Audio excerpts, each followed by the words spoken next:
Hey traders, John Howell here. I thought I'd do something a bit different and actually do a little recording on my phone. So hopefully this comes out. But I wanted to do just this video because I am on my way to pick up the kids, and I want to share something with you with a cautionary tale against live trading rooms, and I want to give you a story of what I've experienced from actually working in the organizations of some of these live trading rooms. So that's why I wanted to do today's video. It's just to help you understand. Not all organizations are like this, but this is how the organization that I was part of, how it was, what was actually happening behind the scenes from the organization's perspective, not from the client's perspective. So anyway, this was back in 2008, I think it was 2008, 2009. I actually signed up to a program that had a live trading room, and it was my very first introduction to trading the futures markets, like the E-mini, S&P 500, the Nasdaq, like the DAX, and so on and so forth, right? So that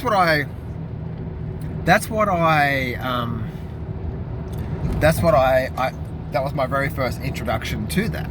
So what ended up happening was, so I signed up. I think it was about $7,000 that I signed up to it.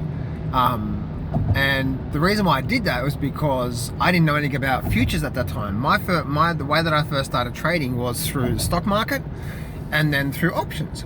Now I used to do that on the Australian market because obviously I'm in Australia. So I used to do that on the Australian market, but you can still do it on the Australian market right now, but there's only really about maybe 20 stocks that are traded heavily on options in the markets. The problem with trading with the Australian market is that the charts just don't flow really well. There's lots of gaps. It's very, very ugly charts. So that's the reason why I don't trade the Australian market anymore. Very, very, very ugly charts.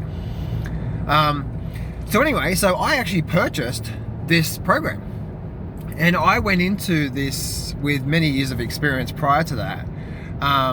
And so what I did is I actually started learning their methodology, right? Their methodology, and basically their big thing was divergence. And they used to use the stochastics, and they used to get in on the divergence. But instead of the stochastic was just one line really. And when they saw the divergence, they take it, and so on and so forth. Anyway, so what ended up happening was, I was with them for about maybe 6 months, maybe 12 months, and I'd log into the trading room it was actually night. It was in afternoon and then into the night. Afternoon was more for like the European markets, so like the DAX and stuff like that. And maybe the S&P 500 if there was a lot of stuff going on, especially in 2008, right? There was a lot of movement in the S&P 500 at that time, even though it was nighttime for America. And so what ended up happening was I was trading, and I started trading really well through that. So I took their system, and I started absolutely just crushing it. Now, I took their system, but I didn't blindly trade their system. I would trade their system, but I started using analysis and setups, right? That, let me see if I can. Anyway, so I would do that, right? And so I would use my own analysis with their system, right? So their system was a divergent system. So what ended up happening was I would use my other things, like I use the divergent system, but I'd make sure I'd only trade the trades that were like at major support levels and stuff like that, right? That were overextended and all this other stuff that I knew about the markets that gave me the best chance of trading a divergent setup, which were at major key levels of support, when the market was too far stretched up or too far stretched down, when you got a divergence, and so on and so forth. So I started applying some of my own understandings about the markets to their system. I didn't just blindly trade their system, and I started absolutely just crushing it, right? Just absolutely just crushing it, and my income just exploded. And what ended up happening was at that time, it got to around 30,000 a month on average. Just doing really, really, really well. Anyway, about 12 months into this organization saw that, my goodness, this guy is really on the ball, right? Like he's on the ball. So what ended up happening, they actually contacted me to actually go work for them. Like, John, would you be interested in doing some moderating in the live trading room? Now, moderating is obviously, you're looking at you're obviously watching the charts. If you guys don't know what moderating is, it's basically you log into a webinar room, and then it's basically me there looking at the charts, talking to you about the charts, and so on and so forth. So here's when I really started getting understanding of how these organizations work, and how they really work. Now, again, not all organizations work like this, guys, but this is a big eye opener for me. And it ended up me actually leaving that organization. So let me explain here. When I started working for them,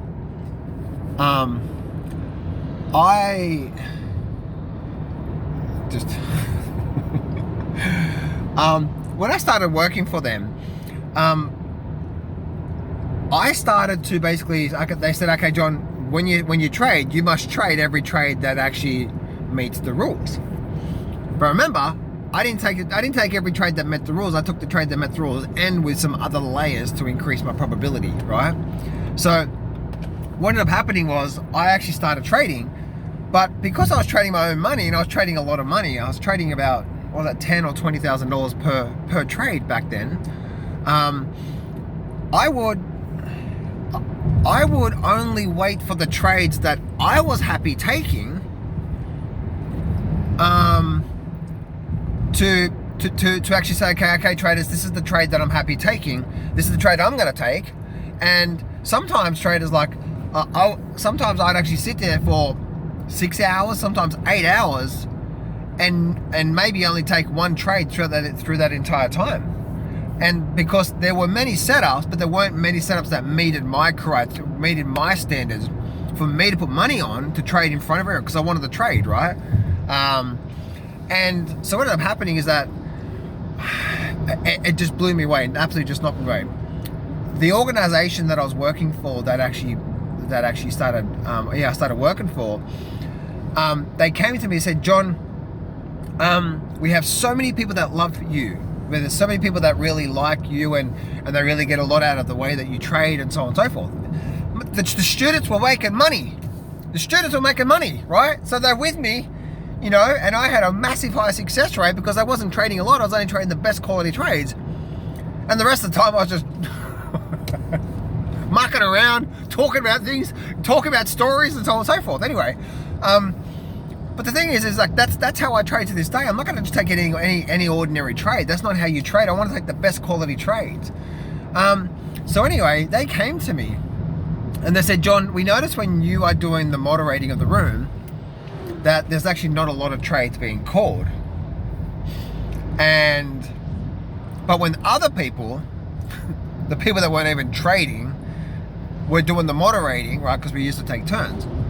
They would call a lot of trades, but they were calling a lot of trades because they weren't even trading, right? They say, oh yeah, here's the setup, you could call it. They call it, right? So there'll be a lot of trades every day when the other guys called it, when the other guys actually, were doing the moderating. But with me, when I actually was doing the moderating, the amount of trades I caught dropped like 90% or something, right? It just dropped heaps. One thing they said to me, they said, John, when you are moderating, you are making our clients money, but our income has dropped so much from the way you're calling. And I'm like, what do you mean? And they said, every trade you call in the room, how it works is that we get a piece of every trade that the traders trade, meaning the commission, right? So if the commission was $5 per contract, just call it that, just to be even, they may got $1 or they may have gotten $2 from the broker. So every trader, if there was 100 traders there trading, and they were trading not just one contract but many contracts, you could see how 2, 3, 4, 5, 6, the more trades you actually caught into the trading room, the more money the organization will make. But what was happening is the more trades that these guys were calling, people weren't making money. That's the reason why they liked me in the trading room, because they knew that one, I was trading my own money, and secondly, that I was making money for them. And so what ended up happening was, they end up starting getting cranky at me, like angry, because all their income was starting to drop. But I'm like, but I'm taking care of you. I'm taking care of your clients. Your clients will stick with you for the rest of your life. If I'm calling the trades and they're making money, they will stick with you long term. This is a long term thing. Don't just think about the short term, like call heaps and heaps and heaps of trades every day, you know. So they just said, John, listen, you know, you just need to start calling more trades. Anyway, so long story short, I didn't need them, right? I didn't need them, but I loved what I did. As I love my trading, that I just wanted to show people the way that I looked at the markets, the way that I traded. Anyway, cut a long story short, I just walked out of the organization. I said, I don't need your shit. I'm just going to go back to start trading for myself. And I'm done with this shit. And I walked away, and that was that for that experience. That was over a couple of year period, that I was with them. So the purpose of the story is that this is not like all organizations, but the organization that I worked for is that you signed up, and then you signed up through their broker, and then every trade you took, not only did you sign up for the actual program, for me it was $7,000, but I didn't realize this. But then I signed up through their broker, and then, you know, and then not only did they make $7,000, which I had no problem paying $7,000, right? If it's a really good service, then I'm happy paying that. It's not an issue. And then what happens is that, you know, when you sign up to the brokerage, that every single trade I was taking, you know, they were making if I was paying, say, $100 in commission, you know, they have made that maybe $100 in, $100 out, say $200 commission. They may have made $50 or something per trade that I did. I'm just using those numbers as an example. And so this is where I want you to be careful of live trading rooms that call, because I know, again, this is not like all organizations, but you just want to make sure that the organization, that the traders if you are part of an organization, or you want to be part of an organization that is trading live, just make sure that the moderator is actually taking the trades themselves, not on a sim account or any of that bullshit, right? Or they're not even taking it all. Because this one organization that I was working for, they weren't even taking it all. They were just calling the trades. I was like, okay, here's a trade. This is where your stop is. This is where your target is. Oh, you know, there was no emotion on behalf of it. But because I was trading my own money and trading a lot of money every trade, I didn't want to be taking just any willy-nilly trade. I wanted to make sure I took the best trades out there possible. So that's what I really wanted to share with you today, is some of my experiences with that. And with the whole trading room thing.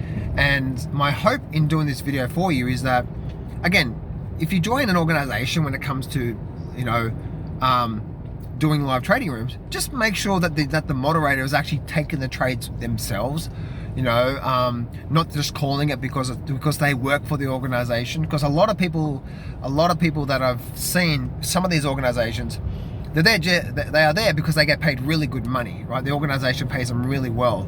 I was getting paid good money from them, but I didn't need their money, right? Now, good money might be $60,000, $70,000 back then, right? Maybe $80,000 a year. Sometimes $100,000 with some more overtime and so on and so forth, right? So, and that's what I saw. But as I said before, I didn't need them because I was making really good money, and so I let me just make sure that this is not. Oh, okay, it's a beep later. As I said before, I just walked out, and then I just kept trading for myself, and then I just left it at that. So there we go, traders. I hope this gives you a bit of insight to some of the organization. Yeah, but I do know that there's really good people out there that run live trading rooms as well too. That they trade their own money, and stuff like that. So anyway, traders, this is just me. The number one thing you want to do, even if you do sign up to a trading room, and I'll leave you with this last thought. If you do sign up to any package, even if it's my coaching or stuff that I do, the number one thing you must do to become successful in trading is that if you sign up to a program, become so good at the system that they're trading that you've got so much confidence. If you just sign up to a program and then just start taking trades because they say take them, there's no confidence in you long term. Spend 2, 3, 4 months if you have to, 6 months of your life if you have to, developing the confidence that, wow, this really does work, and this is how I should trade it, and this is my exits, and so on and so forth, because that's going to be the turning point for you. I promise you, that's what happened to me. When I started trading setups that I believed, not because someone else told me, that's when everything started to change for me.